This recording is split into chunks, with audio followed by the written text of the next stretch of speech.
आप सभी को राकेश जी ने बताया कि प्रधानमंत्री जी विलंब से पहुंचे। आपको ये पता होगा कि प्रधानमंत्री जी का टेलीप्रॉम्प्टर जो है वो आजकल बिगड़ जा रहा है।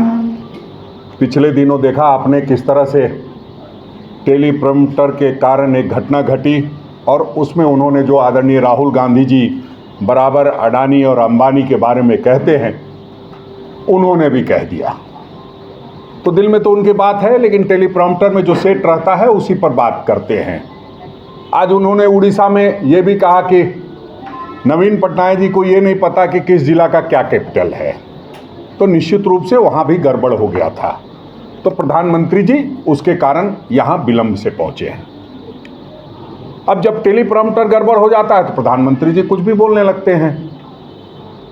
उन्होंने विस्थापन पर बात नहीं की, उन्होंने पलायन पर बात नहीं की, उन्होंने एनटीपीसी, आम्रपाली और मगध जैसी परियोजनाओं पर कोई बात नहीं की। उन्होंने कहा कि अफीम की खेती बढ़ गई है। प्रधानमंत्री जी, अफीम की खेती बढ़ी है, इसका मतलब आप जो बात कर रहे हैं उससे ये प्रतीत होता है कि सचमुच में अफीम की खेती बढ़ गई है। आपके डबल इंजन की सरकार में शायद ये बढ़ा होगा, और उसका सेवन ज़्यादा करना ठीक नहीं होता है। वो आपके एक पूर्व मुख्यमंत्री थे, लोग उनके बारे में कहते थे कि दिन में बोले हैं कि रात में बोले हैं, तो लोग बोलता था दिन में बोले हैं, तो लोग बोलते थे कि अच्छा कोई बात नहीं, तब माफ़ कीजिए। तो अफीम का प्रभाव आपके 5 साल जो डबल इंजन की सरकार थी उस पर कितना पड़ा वो आपको खूब अच्छे से पता है। 65 पार की बात करते थे, 25 नहीं पार कर पाए।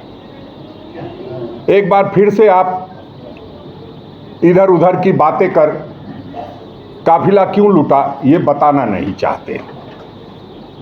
ये आप नहीं बताना चाहते कि अडानी अंबानी का जो पैसा टेम्पो से जा रहा है वो कहां जा रहा है। ईडी उनके यहां आप नहीं भेजते। मुझे तो उम्मीद थी कि प्रधानमंत्री जी यहां आने से पहले अडानी अंबानी के यहां छापे मरवा के आएंगे, तभी सीना ठोक के कुछ कह पाएंगे। लेकिन वो टेलीप्रॉम्प्टर की गड़बड़ी ने ऐसा कर दिया है कि अब उस पर भी वो कुछ ज़्यादा नहीं बोल रहे हैं छापों पर। बेरोजगारी,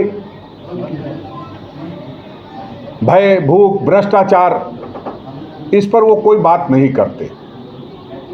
वो ये नहीं बताते कि चतरा में जो उनका सांसद था उसको किस परिस्थिति में उन्होंने बाहर किया। ये बताना चाहिए ना कि पिछले 10 वर्षों ने उस सांसद ने कुछ भी नहीं किया, और वो भारतीय जनता पार्टी का सांसद था। पलामू में भारतीय जनता पार्टी का सांसद था, वो कुछ भी नहीं किया। लेकिन पता नहीं चतरा वाले में क्या गड़बड़ी दिखाई और पलामू वाले में क्या सही दिखाई दिया। दोनों जगह वही हालत थी। तो आप अपने सांसद के किए गए कार्यों को नहीं बता सकते हैं, क्योंकि आपने खुद से उसको रिजेक्ट कर दिया और आपने ये मान लिया कि आपके सांसद ने कुछ नहीं किया है। जो हालात बने हुए हैं, तो सबसे पहले अगर कुछ बोलना है तो इलेक्टोरल रोल पे बोलिए, कोविशील्ड पे बोलिए। आदरणीय राहुल गांधी जी जब कहते थे तब आप उनका मजाक उड़ाते थे। आज वो बातें सत्य साबित हो रही है, और जब सत्य साबित हो रही है तो ये भी साबित हो रही है कि आपने चंद पैसों के लिए, क्या 52 करोड़ रुपया शायद सीरम कंपनी वालों से इलेक्टोरल बॉन्ड के माध्यम से लिया है, चंद पैसों के लिए आपने जिंदगी के साथ खिलवाड़ करने का काम किया।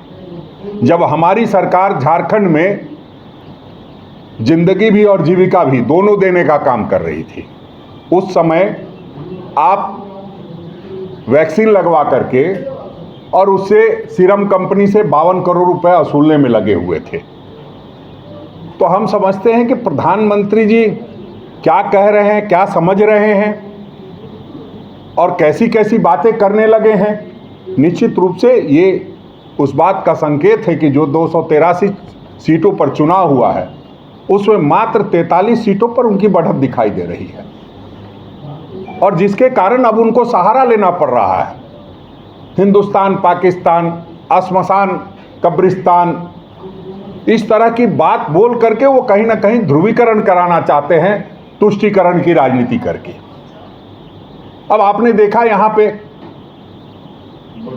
कि जो सीपी सिंह जी बड़ी बड़ी बातें करते हैं, उनके यहां सीधा धर्मांतरण हो रहा है टोपी पहना करके।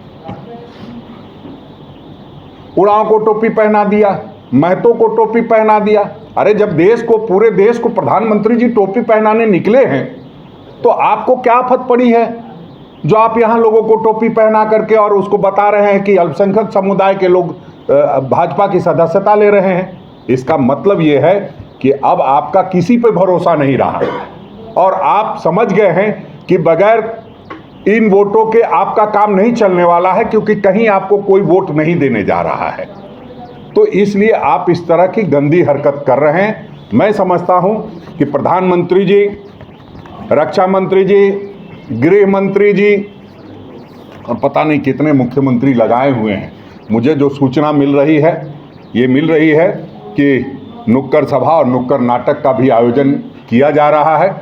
जो हालत बनी हुई है, मैं प्रधानमंत्री जी से और उनके तमाम कैबिनेट के साथियों से आग्रह करूंगा कि मुद्दे पे बात कीजिए, और कुछ नहीं हो तो एक दिन राहुल गांधी जी के साथ जो सीनियर माननीय लोगों ने कहा है डिबेट करने की बात, और राहुल जी ने कहा है कि मैं 100% 100% कहता हूं कि मैं डिबेट के लिए तैयार हूं, लेकिन मैं 100% ये भी कहता हूं कि वो डिबेट के लिए तैयार नहीं होंगे।